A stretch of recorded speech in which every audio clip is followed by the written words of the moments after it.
Number 4, hindi ka marunong mag-manage at mag-ipon ng pera.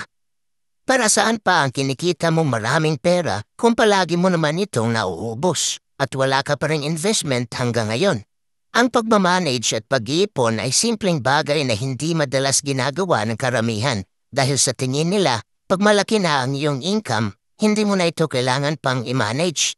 At para saan pa ang pag-iipon kung malaki naman ang matatanggap mong sahod sa susunod na linggo? Gusto ko lang malaman mo ngayon na ang pagiging mayaman ay hindi nakabase sa pera na iyong kinikita. Sa halip, ito ay nanggagaling sa skills na iyong nade-develop at isa sa mga skills na yon ay ang pagmamanage at pag-iipon ng pera.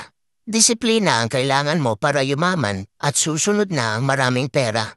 Maraming tao na malaki ang kinikita pero mahirap pa rin hanggang ngayon dahil wala silang control sa kanilang income. Namumuhay sila sa tinatawag na paycheck to paycheck.